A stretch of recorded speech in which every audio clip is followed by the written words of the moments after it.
Wow, thank you so much tim worship. Diberkati dengan worship siang hari ini Bapak Ibu. Puji Tuhan, thank you tim worship.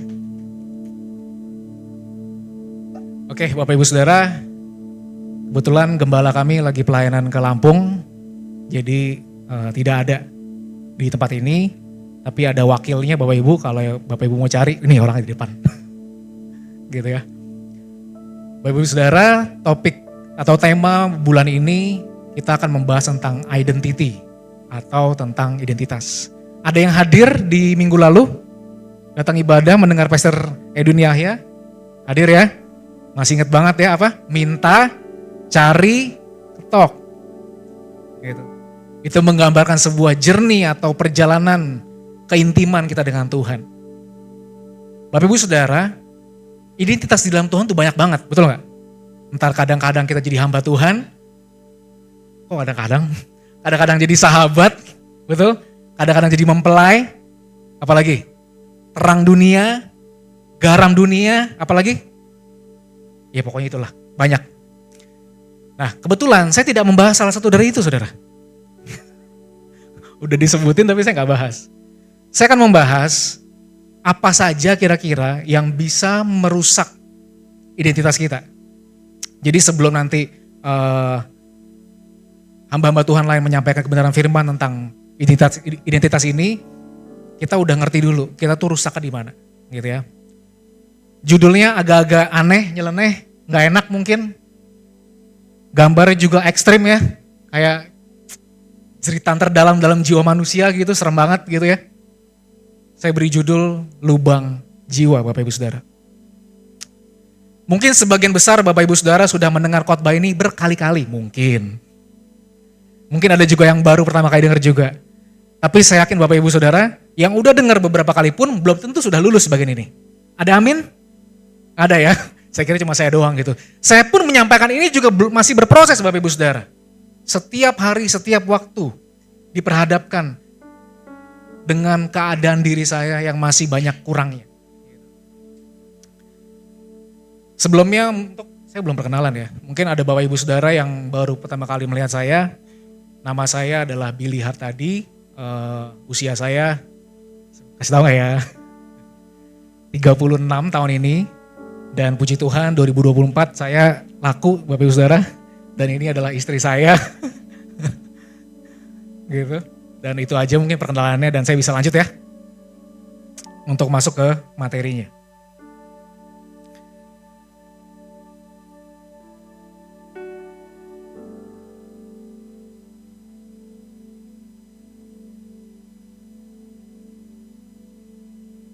Oke, saya kebetulan dari perwakilan BPJS, Bapak Ibu Saudara, kebetulan puji Tuhan, gitu saya mau menyampaikan laporan bahwa layanan kesehatan jiwa tahun 2020 sampai 2024 mencapai 18,9 juta kasus gangguan jiwa dengan pembiayaan sekitar 6,77 triliun. Oh, kok ada yang mau tepuk tangan ya? Ini prestasi buat bangsa Indonesia memang ya. Puji nama Tuhan Bapak Ibu Saudara, ini angka yang gak sedikit. Ya, dan itu banyak sekali. Ternyata di Indonesia banyak orang-orang yang, nah, jangan saya yang sebut nanti takut dosa Bapak Ibu Saudara ya. Tapi paling enggak Bapak Ibu Saudara bisa ngomong ke kanan kirinya coba gini, kamu masih waras kan? Coba dites aja.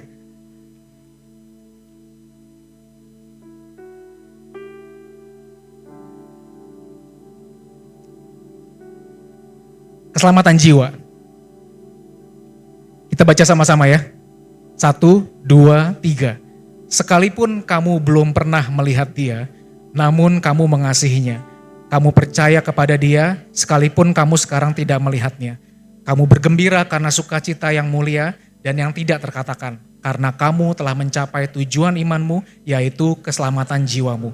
Keselamatan itulah yang diselidiki dan diteliti oleh nabi-nabi yang telah bernubuat tentang kasih karunia yang diuntukkan bagimu. Saya percaya Bapak Ibu Saudara udah Kristen udah lama ya, betul ya? Saya sih mungkin belum selama Bapak Ibu Saudara gitu ya. Mungkin saya masih on the way 20 tahun mungkin ya. 2027, 20 tahun. Saya percaya bahwa roh kita sudah diselamatkan Tuhan. Amin. Kita dapat jaminan kehidupan kekal. Saya percaya itu. Tapi masalahnya Bapak Ibu Saudara, jiwa kita belum tentu. Karena setiap hari kita harus mengerjakan apa yang ada di dalam jiwa kita. Yaitu apa? Pikiran, perasaan, dan kehendak atau keinginan. Saya yakin Bapak Ibu Saudara tiap-tiap hari bergumul dengan 3 hal ini, betul? Ada di sini yang udah gak mikir lagi? Gak mungkin Bapak Ibu Saudara ya. Ada di sini yang udah gak punya perasaan atau udah gak punya empati lagi? Gak ada. Ada di sini yang udah gak kepengen apa-apa. Yang ku mau Pak Billy hanyalah Tuhan Yesus. Wow. Oh mana? Kalau wakil gembala dan gembala ada, kemungkinan mungkin dia. Ada ibu gembala juga sekalian di sini. Tapi kalau saya boleh jujur saudara, saya masih berperang dengan area pikiran, perasaan dan kehendak saya. Ada ayat lain mengatakan kerjakanlah apa? Keselamatanmu dengan takut dan gentar. Adakah hari ini kita masih mengerjakan keselamatan kita? Belum tentu Bapak Ibu Saudara.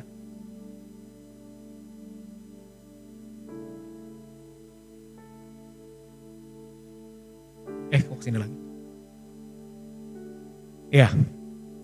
Jadi Bapak Ibu Saudara, saya yakin dan percaya kita semua punya masalah ya. Saya dong yang angkat tangannya. Ya, saya memang banyak masalah. Dan saya yakin Bapak Ibu Saudara melihat banyak masalah di sekeliling Bapak Ibu Saudara.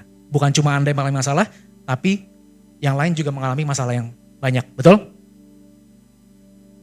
Ini mah menurut keyakinan saya. Nah, buat yang ngerti aja nih ya. Menurut keyakinan saya. Hampir seluruh permasalahan yang dialami oleh manusia itu adalah masalah di dalam lubang jiwanya. Nanti ke depan saya akan kasih tahu alasannya apa. Gitu. Urutannya begini Bapak Ibu Saudara. Kita semua manusia turunan kakek nenek moyang kita siapa? Adam dan Hawa. Tapi puji nama Tuhan, kakek nenek moyang kita bukan Adam dan Hawa, tapi Kristus. Ada amin? Gitu. Nah, manusia lama kita itu memiliki namanya natur dosa. Ya. Natur dosa adalah ketika Adam dan Hawa melanggar perintah Tuhan dengan memakan buah pohon pengetahuan baik dan jahat. Sejak itulah setiap manusia itu ada natur di dalam dirinya, yaitu natur dosa. Jadi mau masih bayi, masih kecil itu udah ada naturnya. Natur tuh gimana Pak cara menjelaskannya? Udah ada bibitnya. Setiap manusia itu bisa berpotensi melakukan dosa. Nah sebenarnya setelah ada natur dosa, yang diserang adalah jiwa manusia. Makanya saya beri judul lubang jiwa. Setelah itu baru dilanjutkan dengan penyembahan berhala. Setelah itu baru dilanjutkan dengan dosa moralitas atau dosa yang terlihat. Nah ini, dosa moralitas contohnya seperti apa sih? Dosa-dosa yang kelihatan. Apa? Mencuri, membunuh, berzina, percabulan, apalagi? Bapak Ibu pura-pura gak tahu dosa nih, udah lupa ya dosa tuh apa sih Bil? Saya tuh udah lahir baru gitu ya. Oh wow, saya mesti belajar banyak sama Bapak Ibu Saudara. Udah lupa ya sama dosa ya. Maaf ya, saya setiap khotbah harus membahas tentang dosa terus gitu bawaannya. Karena saya percaya bahwa setiap kita tuh butuh kasih karunia Tuhan.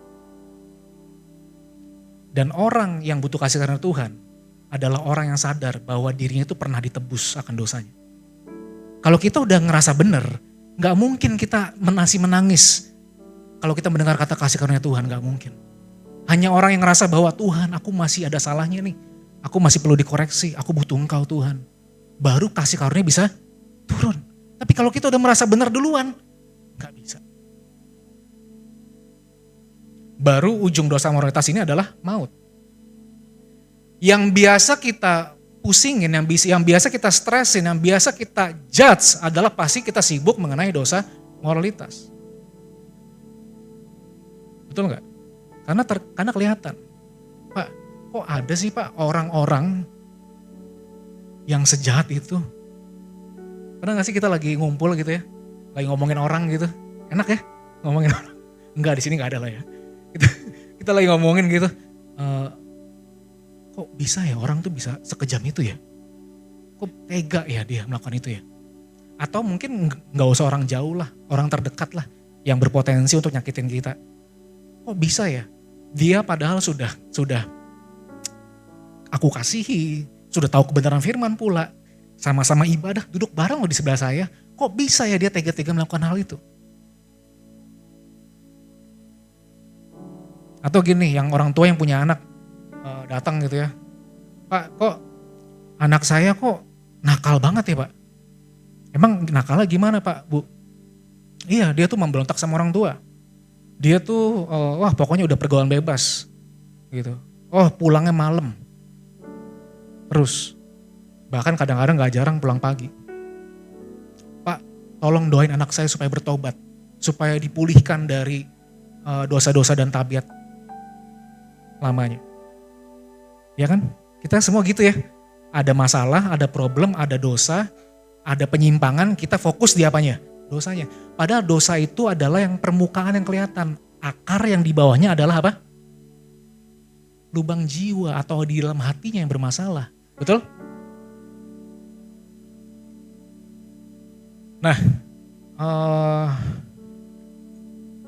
kemungkinan besar setelah saya menjabarkan 7 lubang jiwa ini, akan ada Bapak Ibu yang merasa tersinggung, tersindir, atau ketabrak. Kemungkinan ya Bapak Ibu ya, kemungkinan oke. Kita bikin dealing dulu, kita sepakat dulu, jangan sakit hati sama saya, jangan. Gitu. Tapi kita setuju bahwa firman Tuhan yang berbicara kepada setiap kita. Karena yang saya akan bahas adalah hal-hal yang sehari-hari yang biasanya pasti kita temukan dalam kehidupan kita sehari-hari. Dan mungkin kita masih mengalaminya.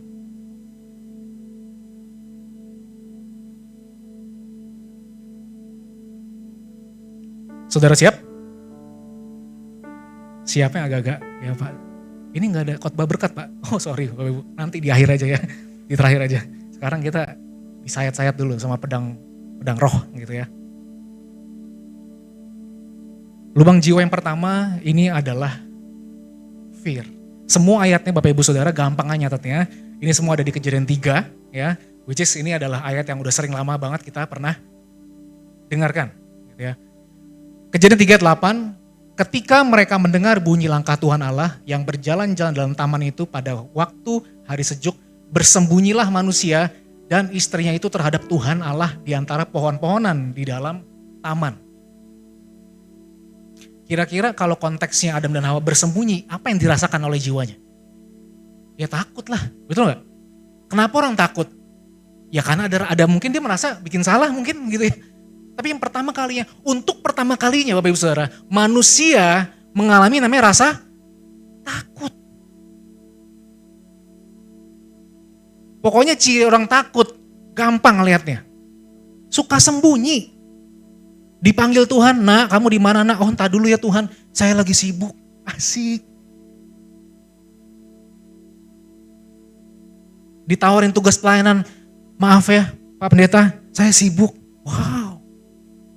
Atau ditawarin lagi persekutuan doa, disuruh doa gitu ya. Pak jangan saya Pak.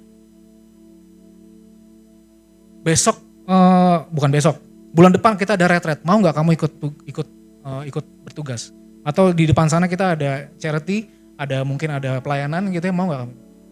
Enggak Pak. Enggak Pak. Nanti lama-lama nabrak saya nih. Sembunyi.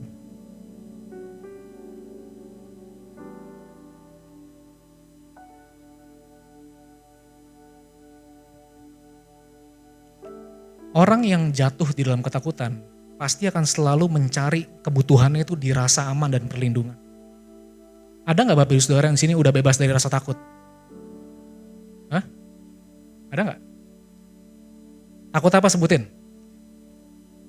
Takut kecoa, kecoa terbang ya. Takut apa lagi? Takut gagal? Bisa ya? Bisa. Takut apa lagi? Takut gelap.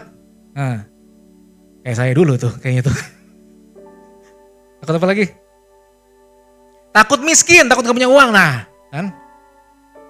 Apa lagi? Takut masa depan. Takut apa lagi?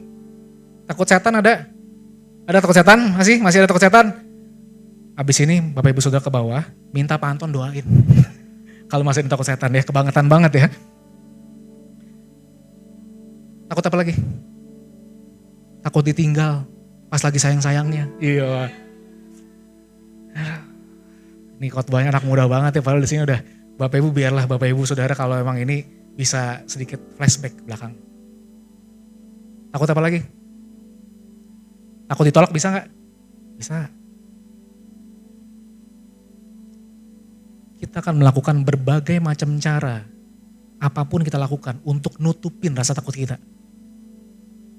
Bapak Ibu Saudara, saya pernah berjumpa dengan beberapa orang yang saya pikir itu dia udah sukses. Segala aspek kesehatan, keuangan, keluarga itu udah oke lah. Kenal Tuhan juga udah lumayan gitu ya, cukup lah. Sampai satu ketika kami ngobrol gitu, dan ketika dalam obrolan itu orang ini akhirnya bilang, saya tuh melakukan ini semua karena saya tuh takut. Takut masa tua saya jadi susah. Saya tuh takut anak-anak saya nanti, anak cucu saya miskin. Gagal kehidupannya. Seketika itu juga hati saya langsung berarti hampir setiap hari dia yang kelihatannya bekerja keras, sebenarnya dia itu driven by fear. Paham gak? Kelihatannya semangat, betul? Kelihatannya kerja keras, kelihatannya berusaha, tapi di dalam jiwanya dia sebenarnya digerakkan oleh apa? Rasa apa? Bapak Ibu Saudara, saya mendingan kasih tahu sekarang deh. Daripada nanti udah di surga udah telat. Nanti di surga tuh akan ditanya Bapak Ibu Saudara, apa yang kurang lebih engkau lakukan di muka bumi ini? Oh Tuhan, aku udah melakukan A, B, dan C. Oh wow, bagus nak, bagus. Untuk siapa kamu lakukan itu? Tuhan bercanda nih, masa nanya untuk siapa? Ya untuk engkau lah, kan aku udah nyampe sini. Betul gak? Masalahnya Bapak Ibu Saudara, di surga itu terang benderang. Kita gak bisa kamuflase, gak bisa tutup-tutupin. Di surga tuh ketahuan. Selama ini kamu melakukan A, B, dan C itu, semua itu untuk nutupin kamu punya rasa takut kan? Kebetulan mungkin orang ini anak muda, dia jawab, iya lagi, iya lagi, iya lagi.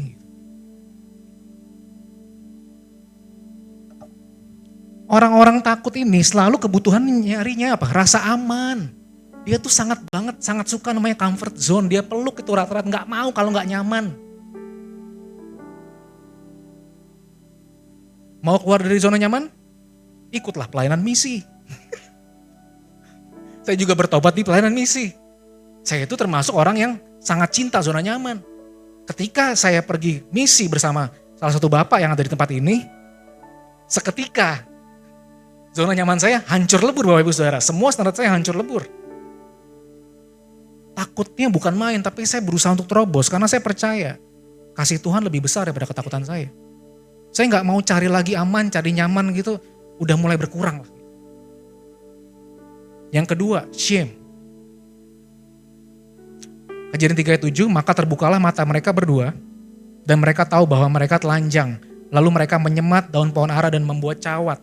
Kira-kira kalau Adam dan Hawa telanjang, apa yang feeling yang dirasakan tuh apa sih kira-kira? Hah? Bapak Ibu Saudara? Rasa malu kan, betul gak? Shame.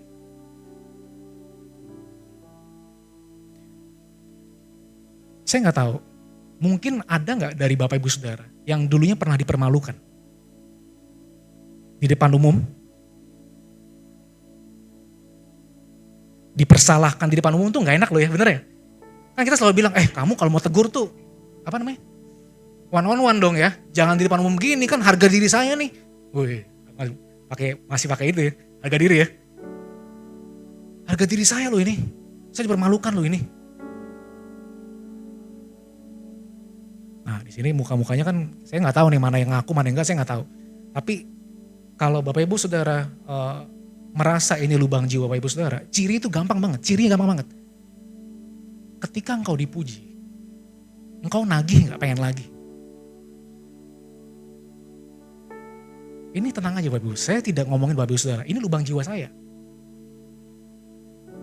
Saya haus pujian, bukan cuma air putih yang ada di depan itu. Saya haus juga sih sekarang.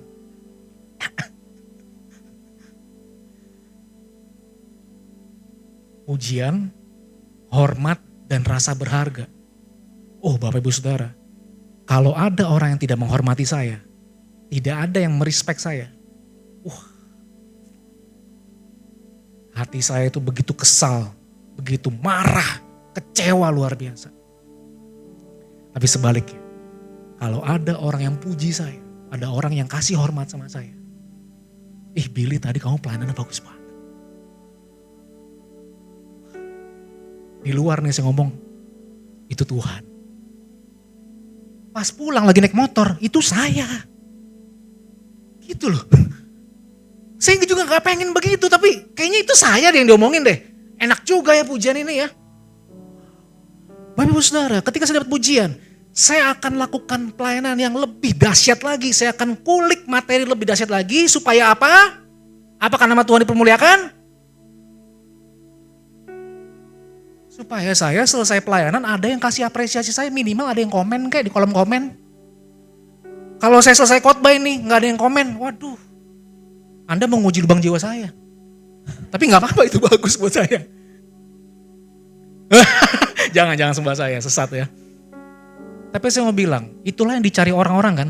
Pujian dan kehormatan dan rasa berharga.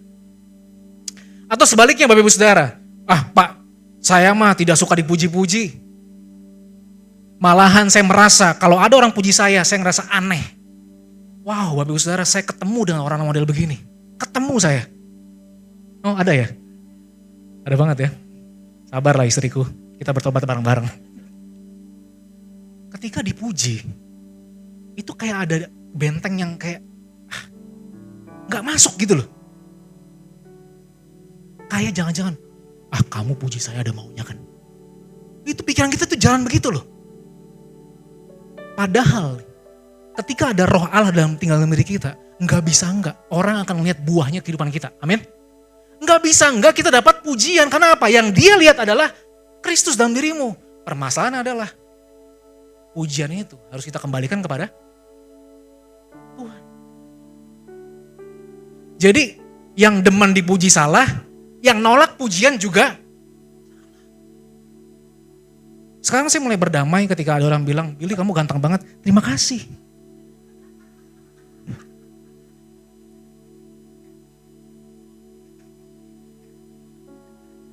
Tapi percayalah Bapak Ibu Saudara, ketika saya ngomong terima kasih, saya bergumul dalam hati saya. Bener, karena saya gak biasa. Saya pasti akan selalu bilang, gantengan kamu lah gitu. Selalu gitu loh, aneh kan? Pinteran kamu lah, jagoan kamu lah. Wah masalah nih, sakit nih, sakit. Saya baru ngeluarin 2 peluru saudara, udah ada yang kena belum? Wah masih pada diem, tenang aja. Saya masih punya 5 peluru lagi.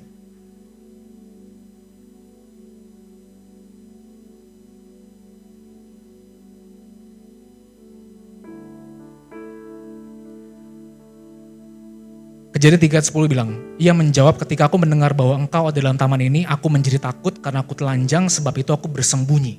Tadi kita bahas yang pertama kali melubangi jiwa manusia adalah rasa takut. Sekarang ada lagi namanya rasa bersalah, guilt.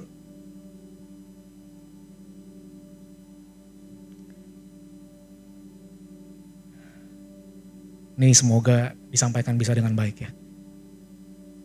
Ada beberapa orang yang susah banget move on dari masa lalunya. Dari kegagalan masa lalunya. Cara mencari taunya gimana Bapak Ibu Saudara? Ketika Bapak Ibu Saudara lagi gak ngapa-ngapain, pikirannya kemana arahnya? Kalau flashback mundur ke belakang, menyesali. Coba aja dulu aku gak pilih itu. Atau coba aja dulu aku gak setuju atau aku tolak tawaran itu. Atau coba aja dulu aku ambil kesempatan itu. Mungkin hidupku gak kayak gini sekarang. Ada kan yang begitu-begitu? Ya terlihat muka-muka tidak mengaku, Bapak Ibu Saudara tenang aja, gak apa-apa. Ada banyak orang yang ada rasa guilt, rasa bersalah dalam hati. Tiap hari dirundung rasa bersalah. Ketika orang ini terima koreksi, ketika dikasih masukan, dikasih nasihat. Karena apa? Udah hatiku berlobang jiwa ada guilt-nya, engkau tambahin koreksi lagi. Tambah salah. Udah salah makin salah. Itu versi yang bawah ya, yang aduh aku merasa bersalah. Atau pernah gak ketemu orang gini, yang bawaannya minta maaf mulu. Orang Indonesia banget, timur banget ya. Padahal kita lagi, kadang-kadang kita lagi gak bisa megang karcis parkir atau apa, mungkin ya ngasih uang parkir, mungkin pakai tangan kiri, maaf pakai tangan kiri. Ya itu mungkin culture lah ya. Tapi itu saya mau menggambarkan secara keseluruhan bahwa bangsa Indonesia ini adalah kental banget dengan sungkanisme ini loh. Maaf gitu, maaf. Kelihatannya sopan ya? Sopan ya? Etika betul ya? Tapi yuk cek sama-sama, apakah benar itu dengan alasan kesopanan? Atau mungkin ada rasa bersalah yang belum selesai dalam dirimu?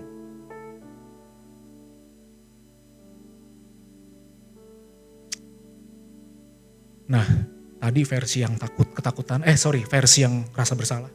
Nah ini, orang yang punya lubang jiwa, guilt ini, kalau dia udah mencapai level tertentu, dia bisa memutar balikan fakta yang harusnya dia salah, jadi lo yang salah. Kalau dia anak muda, bahasanya namanya gaslighting. Atau bahasa yang lebih keren lagi, guilt tripping. Tapi bukan tripping yang itu, bukan Bapak Ibu. Ini guilt trip. Ada itu istilahnya. Dimana gini, dia bisa mempermainkan situasi, dia sadar sebenarnya dia salah. Tapi dia gak mau dipersalahkan lagi, dia buat skenario cerita, akhirnya dia kasih argumen ke orang tersebut, sehingga orang itu menjadi rasanya, loh kok jadi aku yang salah sekarang?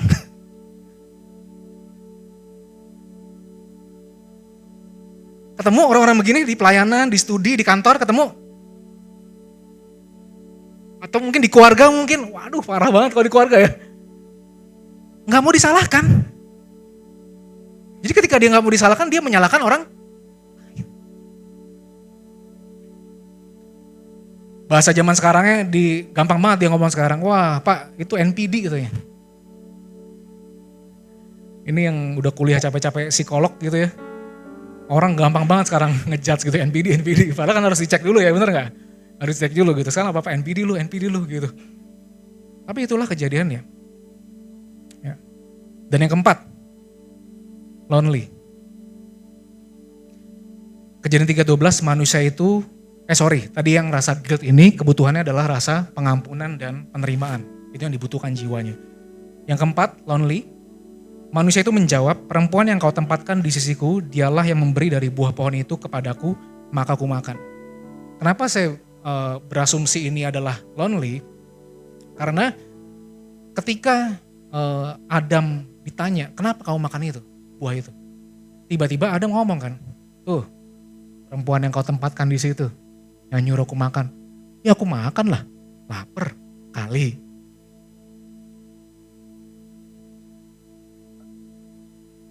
Si Hawa di ujung merasa apa? Terpojokan kan deh. Emang ada lagi temannya siapa? Emang bisa call a friend? Bisa call a brother sister? Gak ada kan, belum ada kan bahasa itu ya, betul gak? Belum ada saudara kan? Belum bisa, yang akhirnya Hawa itu merasa apa? Loh, kamu kan suamiku, kenapa nyalain aku? Betul gak? Hai para istri, wah semoga suamimu tidak yang seperti ini. Dalam benak saya nih ya, kalau saya jadi Hawa gitu ya. Dam, bela aku, bela. Betul gak? Adam enggak loh. Ditinggal. Itu tuh, Tuhan itu tuh pelakunya tuh.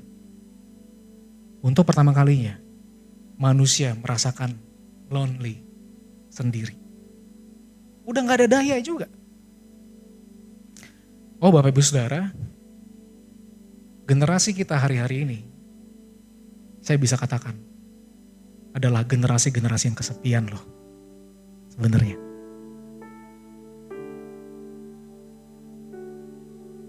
Semua gadget, semua sistem dunia ini mengarahkan untuk kita tuh bisa settle dengan diri kita sendiri, padahal kita gak bisa. Orang-orang yang lonely pasti selalu akan bergumul dengan yang namanya pertemanan, persahabatan. Bergumul gitu loh. Kalau dia ngelihat nih ya, ada teman grup lainnya gitu ya, pergi jalan-jalan gitu, dan dia nggak diajak. Apa yang terjadi? Waduh, pelanggaran ini. Pelanggaran ini. Kok saya nggak diajak, kok saya tidak dilibatkan? Kontribusi saya di sini kan sudah besar. Kenapa saya tidak diikut sertakan? Nggak bisa ngelihat orang tuh lagi happy-happy kokobar tuh nggak bisa dia. Curiga dia. Itu paling di antara 5 orang tuh ada 1 orang yang cukongin. Nah, cukong bahasa mana tuh? Bekasi kayaknya. Ada yang bayarin gitu. Ada yang ngebayarin gitu, makanya dia mau gitu. Oh, padahal mah aslinya mah. Gitu kan? Lama-lama nih orang lonely nih. Nggak ada yang mau berteman sama dia. Kesepian. Atau udah dia akan melakukan apa saja supaya dia diterima. Ini tongkrongan ini lagi ngomongin apa nih? Politik. Padahal dia gak suka politik nih. Aku masuk biar nyambung. Atau masuk lagi ke tongkrongan John. Jam 2 malam. Ngomongin konspirasi. Supaya apa? Diterima di tongkrongan John. Abis John tuh kelihatannya orang asik banget gitu misalkan. Orang gaul banget, aku mau terlibat gitu loh. Gimana ya caranya ya? Aku pelajarin apa yang disuka dari tongkrongan ini. Saya akan melakukan apa saja supaya saya dapat apa?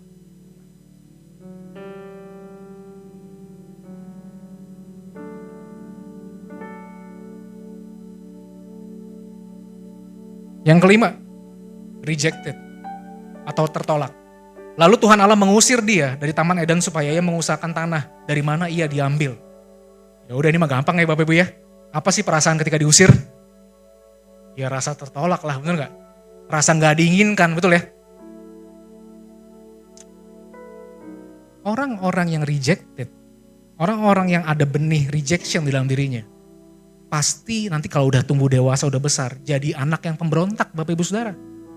Udah pasti. Fix. Pemberontak. Gak bisa dikasih tahu, gak bisa dibilangin.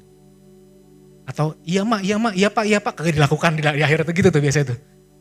Cuman iya di depan tapi tidak dilakukan di belakangnya. Tertolak. Mungkin dulunya gak diinginkan sama orang tuanya. Mungkin gak diinginkan dulu sama lingkungan. Ketika dia masuk circle tertentu dia mungkin ditolak. Nah ciri orang yang lubang jiwanya rejected. Dia haus banget yang namanya apa? Penerimaan. Dia haus banget namanya perasaan apa? Dicintai, diinginkan, dan dianggap spesial. Jadi kalau ada orang Bapak Ibu Saudara yang nggak dapat ini semua, penerimaan ini semua, nggak dapat rasa cinta, nggak dapat rasa diinginkan, dia akan marah sejadi-jadinya dan dia akan melakukan segala macam cara untuk mendapatkan ini. Makanya ada beberapa orang yang tidak bisa hidup tanpa cinta. Nggak bisa diem dikit nih orang. Baru putus cari lagi. Baru putus cari lagi. Udah nyari lagi cari serep baru. Kali yang itu putus nanti ada serep baru gitu kan. Bumi ini berputar begitu kan. Bapak Ibu mungkin yang udah menikah, saya tidak relate itu bilang itu anak muda. Wih Bapak Ibu Saudara, hari-hari ini yang sudah berkeluarga pun juga nakalnya melebihi anak muda zaman sekarang kali. Tapi di sini nggak ada. Amin. Tapi di luar sana tuh banyak yang kayak gitu. Kenapa? Dia nggak nerima penerimaan, nggak terima cinta yang tulus gitu loh. Ataupun dia cari dari orang itu tinggal, dia kosong lagi. Yang keenam, helpless. Ia menghalau manusia itu dan di sebelah timur Taman Eden ditempatkannya lah beberapa kerub dengan pedang yang bernyala-nyala dan menyambar-nyambar untuk menjaga jalan ke pohon kehidupan. Helpless itu artinya tak berdaya. Ketika Adam dan Hawa itu divonis waktu dia melanggar firman dan dia dosa dan dia dikatakan mati, jalan satu-satunya adalah iblis membisikkan diri kepada Adam dan Hawa, Adam, Hawa, lari ke pohon itu, makan buah pohon apa? Kehidupan. Masalahnya, bukan masalah sih, puji Tuhannya. Tuhan tahu betul. Makanya dia langsung utus kerub untuk ngejaga ke pohon kehidupan. Kerub itu Bapak Ibu Saudara, malaikat yang bukan kaleng-kaleng Bapak Ibu. Bukan main-main ya, tapi malaikat level 1. Dijaga pakai itu dengan pedang yang menyambar-nyambar. Dulu waktu saya masih bodoh, sekarang pinter dikit lah. Dulu waktu saya masih bodoh gitu ya, saya mencerna ini, Tuhan engkau jahat banget sih. Kenapa harus dijaga sama kerub dan dijaga pakai pedang yang menyala-nyala, kenapa? Kalau saya jadi Adam dan Hawa, saya merasa udah gak berdaya lagi loh itu. Betul gak? Coba pertolongan terakhir saya gak works, gak bisa. Pernah gak Bapak Ibu Saudara, pernah mikir gini gak? Ini kesempatan terakhir saya nih. Kalau saya ini nggak dapat ini nih, amsyong saya. Nah ini Adam versi Cina kali ya, amsyong saya. Banyak orang yang dianiaya dulunya sampai tak berdaya. Masuk ke hubungan yang salah, udah tahu salah, nggak berdaya di dalam. Ada yang begitu? Ada juga. Udah tahu salah, nggak bisa ke luar. Itu karena apa? Ada rasa helpless di dalam jiwanya. Tusuk gitu. Gak bisa memutuskan apa yang benar.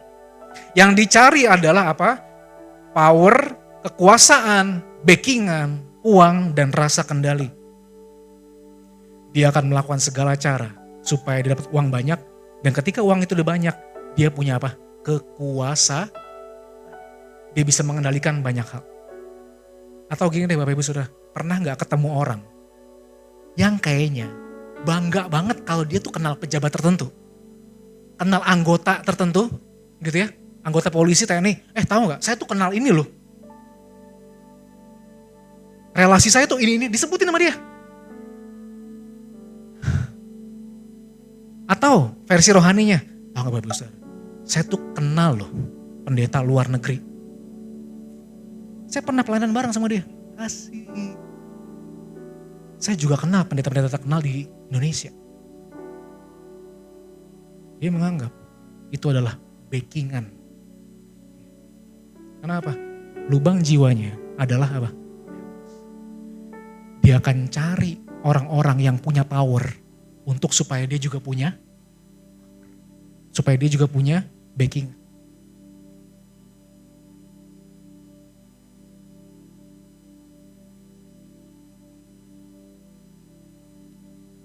Yang terakhir, saya ambil ini dari kutipan Raja Salomo ya.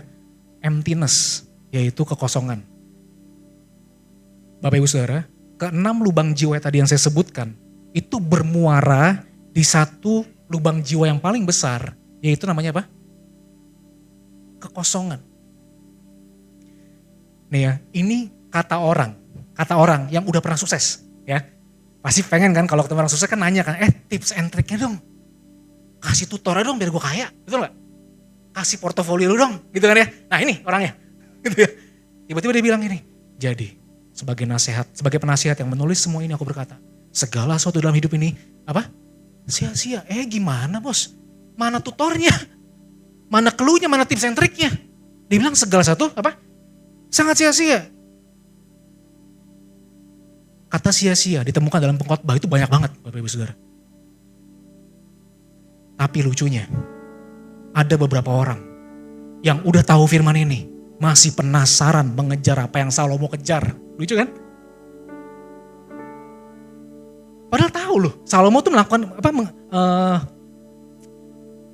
udah di ujung, dia ngomong gini, Bill, gak ada apa-apa di atas. Udah gak usah naik tinggi-tinggi, biasa aja lah nyari hidup gitu loh. Masa sih bang? Gak percaya kita kan?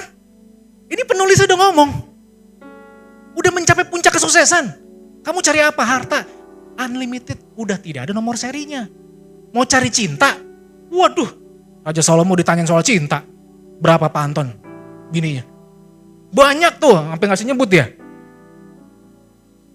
Cinta kelebihan. duit kelebihan, tahta kelebihan. Dia bilang apa? Ini kalau salah orang Cina, bocai itu bocai. Nggak ada guna lah. Tapi kita masih penasaran mau cari. Kalau kata saya mah, sok atau eta cari. Sesudah mengetahui semua ini, inilah kesimpulannya. Takut dan hormatlah kepada Allah dan taatilah segala perintahnya. Itulah kewajiban kita yang utama. Gini Bapak Ibu Saudara, boleh kerja kok. Tegang-tegang amat sih, nanti pulang dari sini, aku resign aja ya Pak. Aku gak usah cari duit lagi buat keluarga. Jangan begitu, itu namanya tersesat. Itu namanya clipper Anda tuh. Tahu clipper? Motong satu kebenaran dibikin viral gitu ya. Dengerin dulu sampai habis. Gitu. Boleh cari itu semua. Tapi disertai dengan takut dan hormat kepada Allah.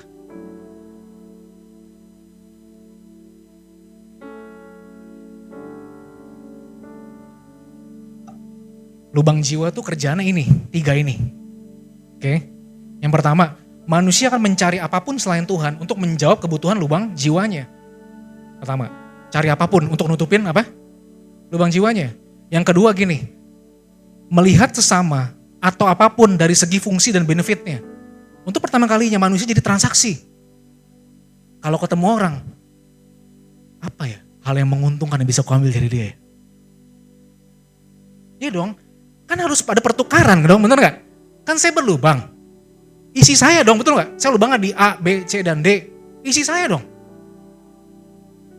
Udah lama nih temenan sama dia, kayaknya kamu gak menguntungkan deh, udah kita pisah aja deh. Wah bahayanya saudara, cari untung di pernikahan. Gimana Pak Anton? Nikah kira-kira untung apa rugi Pak Anton?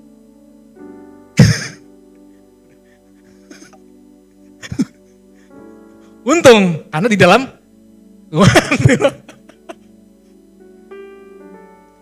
Bapak Ibu Saudara, mungkin umur pernikahan saya masih biji sesawi mah iman, bukan. Biji jagung. Sumber biji jagung saudara. Tapi kalau saya masih pertahankan kalkulator orang Cina saya mau menikah cari untung, saya udah pisah dari kapan-kapan Bapak Ibu Saudara. Karena ternyata hubungan itu bukan mendapat untung, tapi apa? Memberikan keuntungan. Kita tahu itu, tapi kita mulai bandel. Udah tahu manusia gak bisa diharapin, masih aja diharapin. Yang ketiga, mulai menyembah berhala, mencari kepuasan, kesenangan, kepenuhan dalam diri sendiri dan menjauh dari Tuhan. Jadi jangan fokus di dosanya apa. Beresin lubang jiwanya, ketemu Tuhan, nanti dosanya akan hilang kuasanya gitu loh Bapak Ibu Saudara. Amin. Kalau ngelihat yang kacau, ngelihat masalah, ngelihat apanya sekarang? Pemulihan di bagian jiwa dan hatinya dulu. Nanti masalahnya pelan-pelan akan kehilangan kuasanya. Kalau Bapak Ibu Saudara nggak bisa lihat kesalahan, gimana nanti mau pelayanan? Kita kalau pelayanan ikut Tuhan, itu saya jamin ketemu manusia yang, aduh ngomong takut salah ya. Ngomongnya apa enaknya dari kita nih? Uhui lah kata itu, uhui. Unik, kita akan ketemu orang-orang yang unik, yang gak akan sama dengan kita Bapak Ibu Saudara. Kalau kita paksakan orang itu jadi sama seperti kita akan mundur dari pelayanan.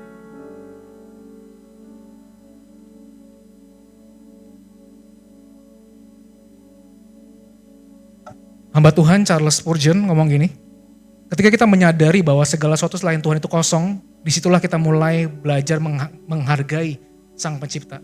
Jadi kalau kita ngerti bahwa ini semua ujung kosong, kita baru mulai merasa bahwa Tuhan itu berharga. Berarti saya balik, Pak, saya hari-hari ini jujur aja ya, saya mungkin gak menganggap Tuhan itu suatu hal yang berharga banget. Berarti kita masih berputar-putar di dalam kekosongan.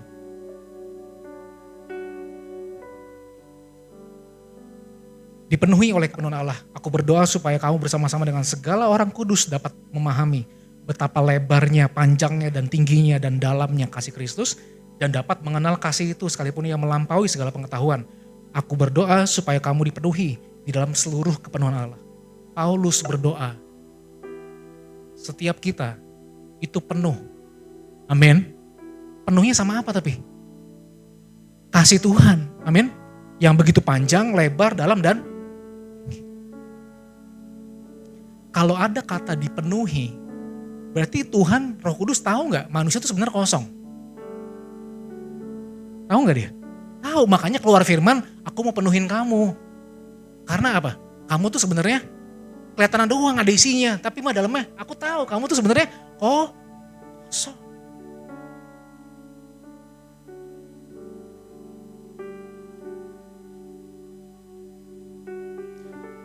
Hamba Tuhan Joshua Iwan Wahyudi pernah mengutip statement ini.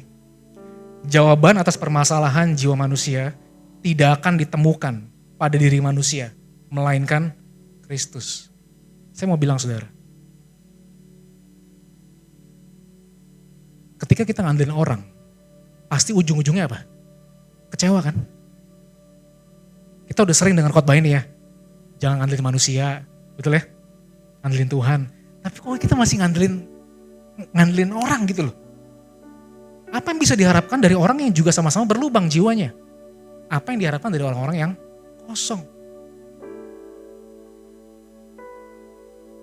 Nothing sebenarnya. So Bapak Ibu, tidak ada tips yang gimana-gimana ya.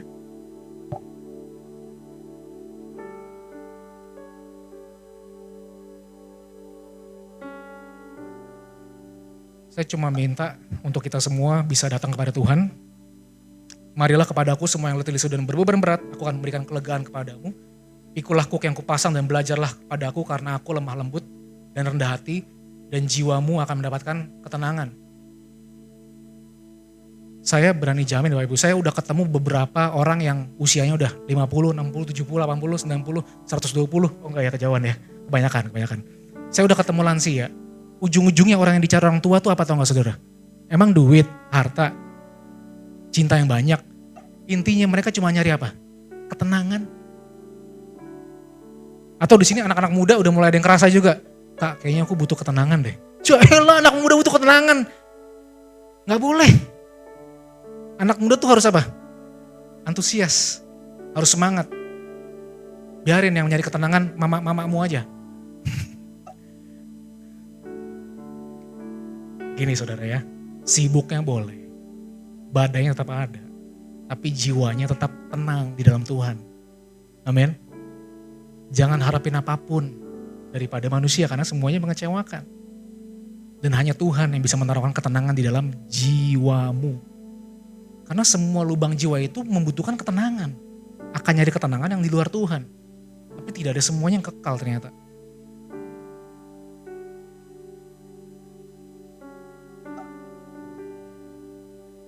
Saya undang untuk tim musik maju ke depan boleh. Dan minta tolong untuk tim mematikan lampunya.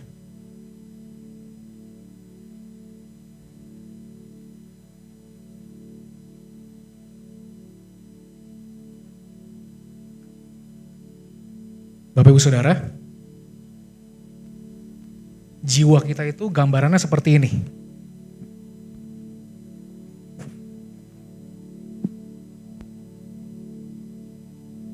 Saya bawa apa ini?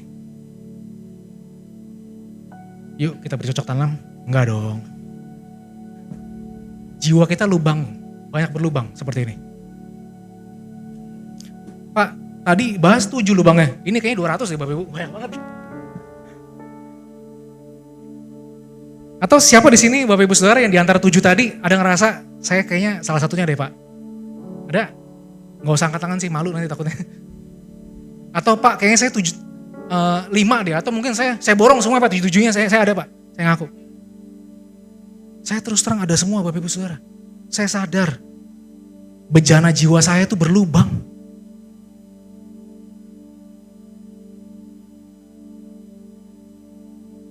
Kira-kira kalau bejana begini, kalau saya isi air kehidupan, apa yang terjadi? Kan firman Tuhan seperti air, kehidupan Tuhan seperti air kan? Apa yang terjadi? Bocor gak? Kalau dikasih berkat kira-kira apa yang terjadi? Bocor. Udah tahu bocor harus diapain? Tambal. Tutup. Nih Madura yang di pinggir jalan yang tambal ban itu bagaimana ya?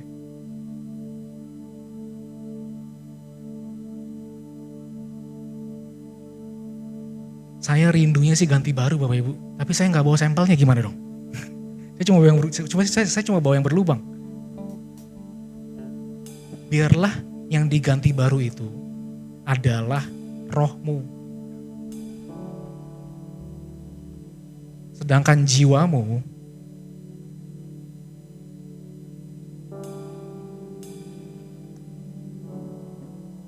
biarkan terang kasih Tuhan itu datang.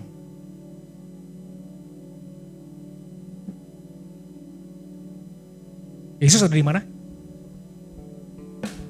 Di dalam hati. Yakin? Masukin gak nih?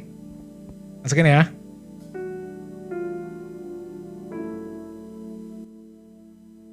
Ternyata cahayanya kurang terang Bapak Ibu Saudara. Tapi Bapak Ibu Saudara nangkap ilustrasinya lah ya, kira-kira lah ya. Gak apa-apa. Saya berdamai dengan kegagalan kok. Gak apa-apa, it's okay. Yang penting saya udah usaha di dalam Tuhan, ada amin. Ini saya sedang menguatkan diri saya dan menguatkan lubang jiwa saya Bapak Ibu Saudara.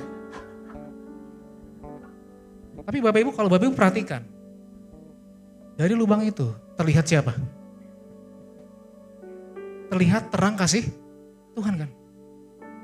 Bagaimana jika satu-satunya yang bisa menutupi lubang jiwamu adalah terang kasih Tuhan? Kau mau cari ke siapapun, cari ke suami, istri, anakmu, semuanya ujung-ujungnya bocor lagi kan? Coba deh pakai yang ini. Coba diisi dengan hal yang ini. Justru dari lubang-lubang itu, orang bisa melihat ada Kristus ya dalam dirimu. Di sini kita jadi ngerti, oh ternyata Paulus bilang, di dalam kelemahanlah kuasa Tuhan jadi sempurna kan? Ini maksudnya.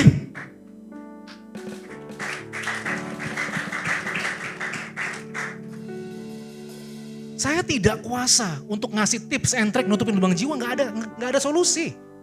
Solusi cuma bisa kita terima terang kasih Tuhan di dalam sini. Kita dalam kondisi yang terus mungkin masih ada lubangnya dalam perjalanan, it's okay. Nanti Tuhan ganti yang baru kok tubuh kita, amin. Toh akhir zaman udah deket katanya.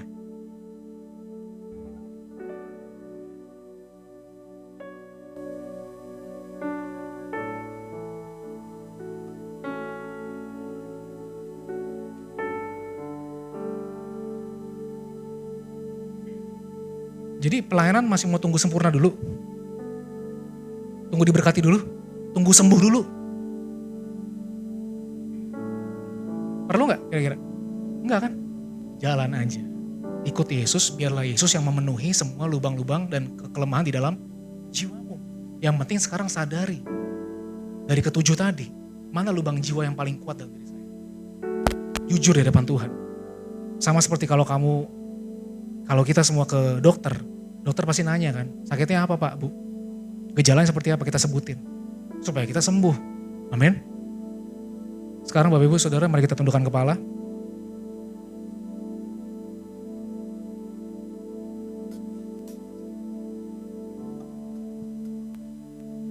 Kita tundukkan kepala, kita berdoa.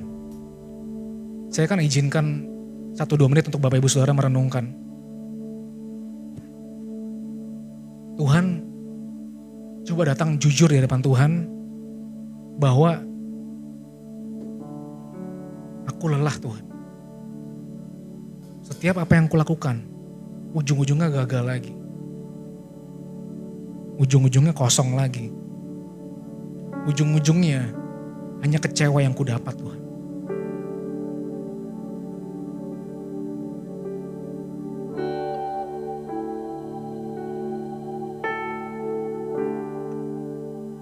Mungkin hari-hari ini ada yang masih dalam rasa takut yang begitu luar biasa. Mungkin di antara kita masih ada yang terjebak di dalam shame atau rasa malu. Ketika kita harus ngomong di depan umum, kita berbicara firman, kita berdoa di depan umum, kita malunya luar biasa. Padahal Tuhan mau bekerja lewat lidah bibir kita, lewat kehidupan kita.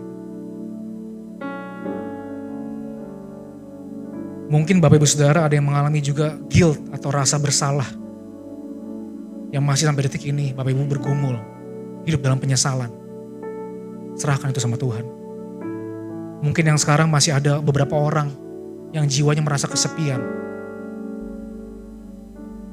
Tuhanlah yang menemanimu seumur hidupmu. Mungkin ada beberapa orang yang pernah mengalami rasa tertolak yang luar biasa.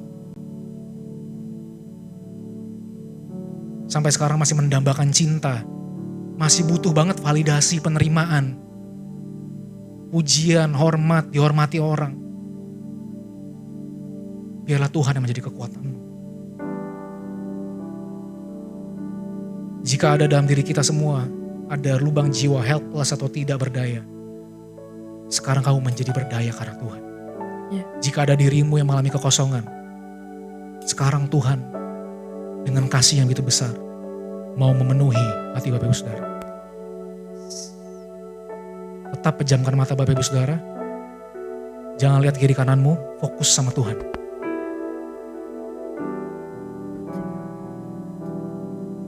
Jika Bapak Ibu itu orangnya, Bapak Ibu Saudara boleh taruh tangan kanan Bapak Ibu Saudara di dada. Jika Bapak Ibu Saudara butuh terang kasih Tuhan itu, taruh tanganmu di dalam. Izinkan saya berdoa buat Bapak Ibu Saudara. Bapa Surgawi, kami mengucap syukur untuk firman-Mu yang begitu dahsyat, begitu luar biasa dan begitu mulia Tuhan. Terima kasih buat jemaat dan murid-Mu yang mengaku bahwa mereka semua butuh Tuhan pada siang hari ini. Tuhan, aku berdoa Tuhan, kasih Tuhan menutup seluruh lubang jiwa dalam diri manusia, dalam diri kita semua. Terimalah dengan iman di dalam nama Tuhan Yesus. Mulai hari ini, engkau enggak lagi haus akan penerimaan. Mulai hari ini, kau enggak haus lagi akan validasi. Mulai hari ini, kau enggak akan cari apapun di luar Tuhan, tapi engkau cari sumbernya. Karena Tuhanlah satu-satunya dalam kehidupanmu yang bisa dipegang, yang bisa dipercaya. Mungkin manusia mengecewakanmu, tapi Tuhan mau bilang, nak, aku ini Tuhan yang bisa dipercaya. Trust me. Aku berdoa Tuhan buat setiap anak-anak Allah yang menaruh tangannya di dadanya. Ini adalah sebuah komitmennya Tuhan. Untuk mereka memulai kehidupan yang baru dengan terang kasih Tuhan. Di dalam nama Tuhan Yesus berdoa. Haleluya. Amin.